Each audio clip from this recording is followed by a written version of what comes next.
Hello everyone. बेटा आज हम करेंगे रिटर्न ऑन इन्वेस्टमेंट। सबसे पहले इसका फॉर्मूला देखो, net profit before interest tax and dividend over capital employed. सबसे पहले तो कैपिटल एम्प्लॉयड का मीनिंग समझो।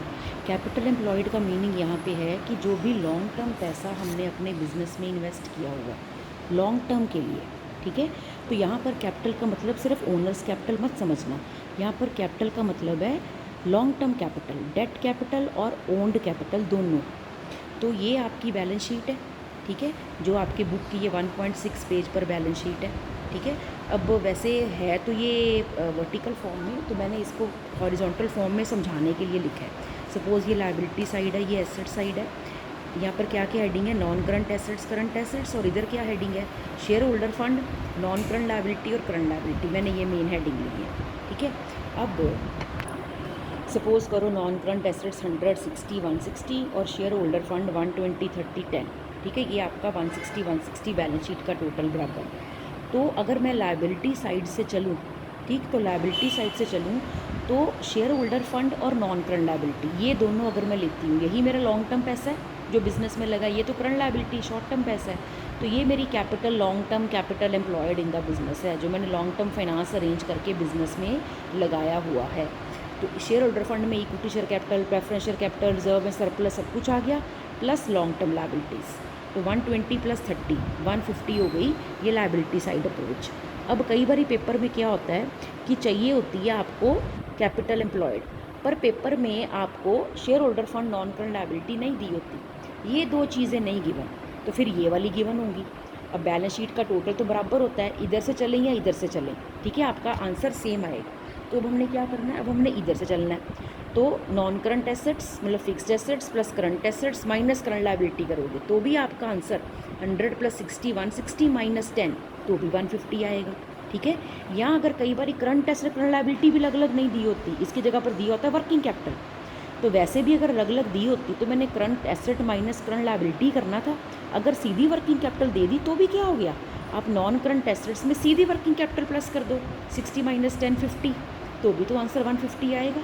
तो कैसे भी करो कैपिटल एम्प्लॉयड 150 आ गई, ठीक है। उसके बाद अब रह गई बात न्यूमरेटर। न्यूमरेटर में देखो नेट प्रॉफिट लेना है, पर बड़े ध्यान से वो नेट प्रॉफिट लेना है बिफोर इंटरेस्ट, जो कि इंटरेस्ट और टैक्स और डिविडेंड से पहले हो, मतलब उस नेट प्रॉफिट में से ना भी इंटरेस्ट पे किया हो माइनस किया हो, ना टैक्स माइनस किया हो, ना कोई डिविडेंड इक्विटी प्रेफरेंस दोनों माइनस किए हो, तो उस सबसे पहले वाला प्रॉफिट लेना है आपने।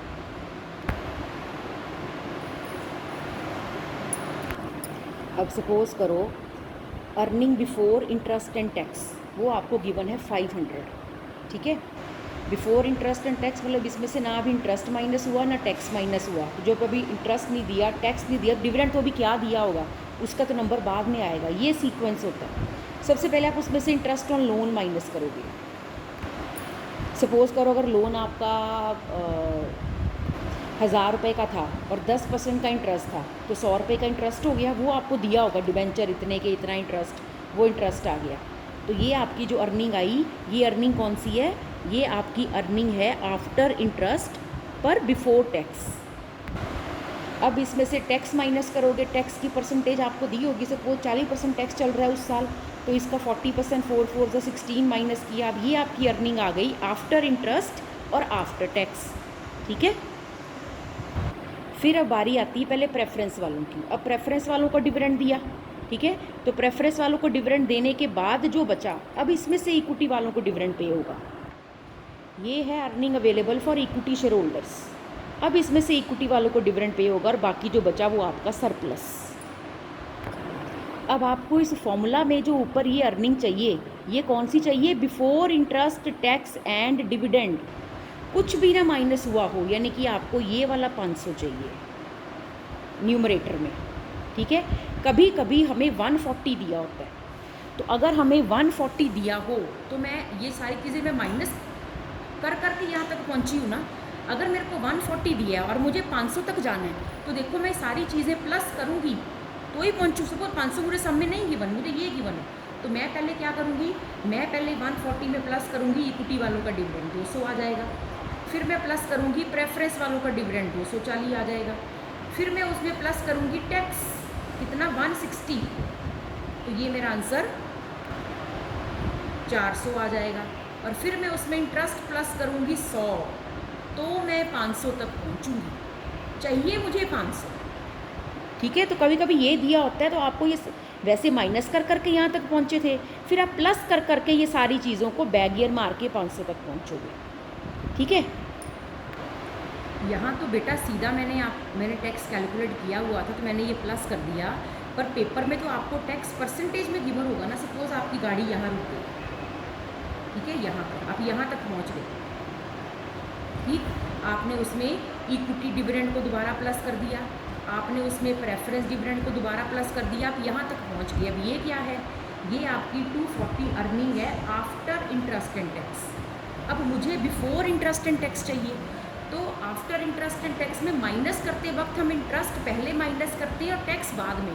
प्लस करते वक्त जब बैक ईयर में जाएंगे तो टैक्स का नंबर पहले आएगा, इंटरेस्ट का बाद। अब मुझे इसमें प्लस क्या करना है, टैक्स, मुझे इसमें टैक्स प्लस करना है। तो मैं यहाँ पहुँचूँगी, जो मेरी अर्निंग आफ्टर इंटरेस्ट होगी पर बिफोर टैक्स हो जाएगी। अब ये टैक्स का अमाउंट थोड़ा मुझे 160 गिवन होना है, मुझे तो 40% गिवन होना है, टैक्स 40%। अब मैं कैसे यहाँ पहुँचूँ?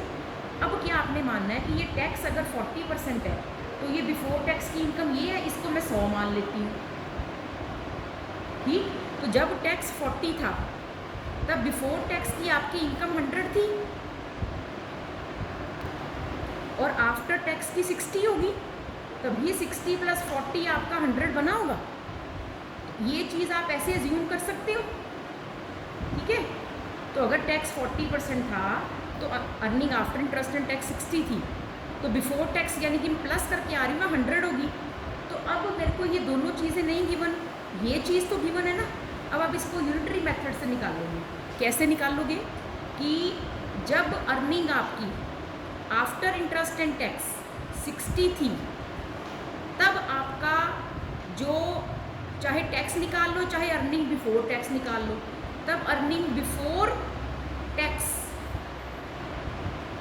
ठीक है, आपकी 100 थी ये वाली।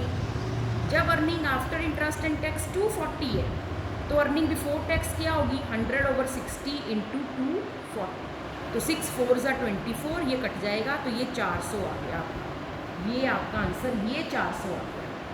तो ये 400 आ गया तो नेचुरली ये 160 आ गया। फिर अब चाहे तो यहाँ पे 160 निकाल लो, यहाँ पर आप आफ्टर टैक्स वाला अमाउंट ले लो, ठीक। अब ये 400 आ गया। अब इसमें आपने इंटरेस्ट को ऐड करना है, वो तो लोन डिवेंचर दिए ही होंगे। सपोज 1000 के डिवेंचर है 10%, तो वो इंटरेस्ट ऐड करोगे तो 500 आपका ये मेन निकालना बहुत ज़रूरी है।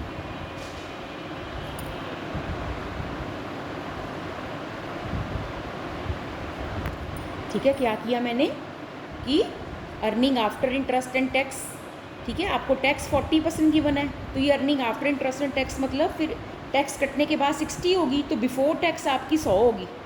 तो जब earning after interest and tax 60 है तब आपकी अर्निंग बिफोर टैक्स 100 है। जब earning after interest and tax 240 है तो बिफोर टैक्स कितनी होगी, वो निकाल ली 400, और ये बैलेंसिंग फिगर बीच में 160 का टैक्स आ गया। अब Grewal book page number 4.79 illustration number 121, calculate ROI। अब सबसे पहले फॉर्मूला लिखेंगे, ठीक है, net profit before interest tax and dividend, कोई भी डिविडेंड, इक्विटी प्रेफरेंस कोई भी, ओवर कैपिटल एम्प्लॉयड × 100। अब कैपिटल एम्प्लॉयड तो साफ साफ गिवन है, चलो एक काम तो आसान हुआ। अब न्यूमरेटर निकालना, मुझे net profit before interest tax and dividend चाहिए, और यहाँ पर मुझे आफ्टर इंटरेस्ट एंड टैक्स वाला गिवन है। अब इसे मुझे बिफोर इंटरेस्ट एंड टैक्स वाले में कन्वर्ट करना पड़ेगा। मुझे गिवन है earning after interest and tax, ठीक है, कितनी, 6 लाख। तो चलो अर्निंग इसका मतलब बिफोर टैक्स मुझे पता हो, लेस टैक्स, तो earning after interest and tax 6 lakh होगी। अब तुम्हें यहाँ पर टैक्स रेट गिवन है 40%, ये अगर 40 है तो आफ्टर टैक्स कटने के बाद फिर ये 60 होगा मतलब, और अर्निंग बिफोर टैक्स मतलब 100 होगी, ये मैंने अज्यूम किया। आप इसको लिख भी सकते हो ऐसे कि let earning before tax 100, tax 40, तो आफ्टर टैक्स 60 हो गई, 100 में से 40 माइनस हुआ तो अब मेरे पास ये दोनों फिगर्स मिसिंग है, ये दोनों में से मुझे एक भी पता चल जाए, अगर मुझे ये पता लग जाए तो ये आंसर आ जाएगा, ये पता लग जाए तो ये आंसर आ जाएगा, ठीक है। अब मैं दोनों में से कोई एक चीज़ निकालूंगी। अब यूनिटरी मेथड में जो चीज़ हमें पता हो वो लेफ्ट साइड पर रखते हैं, जो निकालनी हो वो राइट साइड पर रखते हैं। अब हमें पता क्या है, हमें ये चीज़ पता है, अर्निंग आफ्टर टैक्स, ठीक। तो when earning after tax is 60, तो अर्निंग बिफोर टैक्स 100, ठीक है। और when earning after tax is 6 lakh, ठीक है, तो अर्निंग बिफोर टैक्स क्या होगी, 100/60 इंटू 6 लाख, ये आ गया आपका 10 लाख। अब ये देखो, ये आपका 10 लाख आ गया।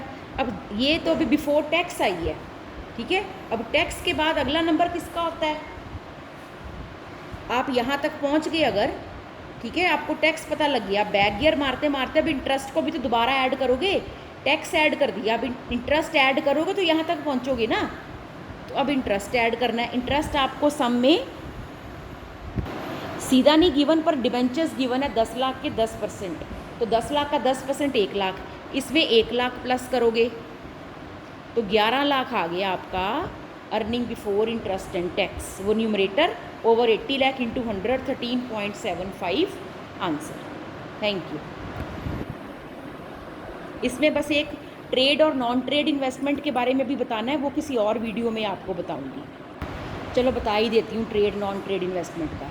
तो ट्रेड इन्वेस्टमेंट वो इन्वेस्टमेंट होती है जो अपने बिज़नेस के लिए, अपने बिज़नेस की ग्रोथ के लिए हमें करनी पड़ती है, ठीक है। तो और नॉन ट्रेड वो होती है कि उसका बिज़नेस से कोई इतना खास लेना देना नहीं है, बस मेरे पास सरप्लस मनी पड़ी थी, ठीक है, तो मैंने कहीं पर इन्वेस्ट कर दी, वो नॉन ट्रेड इन्वेस्टमेंट। अब इस रेशो पर उसका क्या फ़र्क पड़ेगा, सपोज भाई ये नॉन करंट एसेट्स 100 थी ना, इसको मैं थोड़ा बाइफरकेट करने लगी हूँ।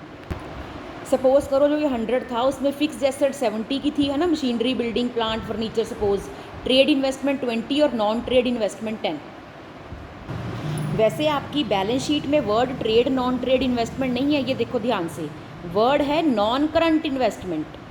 जब तक सम में स्पेसिफाइड ना हो, नॉन करंट मतलब long term, current asset short term asset, non current long term asset. Paper में तो नॉन करंट इन्वेस्टमेंट लिखा होगा, जब तक पेपर में स्पेसिफाई ना किया हो कि वो एसेट ट्रेड है कि नॉन ट्रेड है, आपने उसको ट्रेड इन्वेस्टमेंट ही मानना है। और ट्रेड इन्वेस्टमेंट को आपने एसेट साइड अप्रोच में लेना है, ठीक। तो अगर मैं एसेट साइड अप्रोच से चलूँ, अब मैं ये एक पहले बनाई थी ना बैलेंस शीट, अब दूसरे तरीके से जिसमें कि ट्रेड इन्वेस्टमेंट लिए, उसमें पहले आपको एसेट साइड अप्रोच से बताती हूँ। हमने एसेट साइड अप्रोच में नॉन ट्रेड इन्वेस्टमेंट को नहीं लेना, तो क्या क्या लिया, 70, 20, 60, मतलब नॉन करंट एसेट्स लेनी है पर नॉन ट्रेड इन्वेस्टमेंट छोड़ के, और माइनस कर देनी है करंट लायबिलिटी, ठीक है। तो ये हमारा आंसर आ गया 140। अब चलेंगे लायबिलिटी साइड अप्रोच से। अब जो जो आइटम रह गई वो लो, ये 120, 30 रह गया, ठीक है, ये ली। पहले भी हमने इन दोनों को ही लिया था, पर तब इस तरफ नॉन ट्रेड इन्वेस्टमेंट नहीं थी। अब वो एसेट साइड अप्रोच में तो लेनी ही नहीं। अब लायबिलिटी साइड अप्रोच में जो इधर चीज़ रह गई उसको माइनस करना है, तो 120 + 30 माइनस नॉन ट्रेड इन्वेस्टमेंट कितनी, 10, तो आंसर फिर आ गया 140। तो आपने अगर सम में ट्रेड नॉन ट्रेड इन्वेस्टमेंट का जिक्र हो तो एसेट साइड अप्रोच से अगर चलना है तो ट्रेड इन्वेस्टमेंट को ही लेना है, नॉन ट्रेड को एसेट्स में काउंट नहीं करना। और अगर लायबिलिटी साइड से चलना है तो भी नॉन ट्रेड को माइनस कर देना है। एसेट से चलना है तो नॉन ट्रेड को लेना ही नहीं, लायबिलिटी से चलना है तो नॉन ट्रेड को माइनस कर देना। ये तो बात होगी कैपिटल एम्प्लॉयड की। और जब आपने न्यूमरेटर में नेट प्रॉफिट लेना है तो न्यूमरेटर में नेट प्रॉफिट लेते वक्त, ठीक है, ये सारे रूल तो ऐसे ही चलेंगे, पर P&L अकाउंट के या स्टेटमेंट ऑफ P&L के नेट प्रॉफिट में अगर नॉन ट्रेड इन्वेस्टमेंट की इनकम इंक्लूडेड हुई, सपोज़ ये कोई शेयर्स हैं, डिबेंचर्स हैं नॉन ट्रेड वाले, और इसकी भी कोई इनकम इंक्लूड की हुई है ना, अदर इनकम में, तो वो इनकम आपने इसमें से माइनस कर देनी है न्यूमरेटर में से। जब कैपिटल एम्प्लॉयड में हमने वो इन्वेस्टमेंट नहीं लेनी तो न्यूमरेटर में हमने उसकी इनकम भी नहीं लेनी, ये चीज़ याद रखना। Thank you.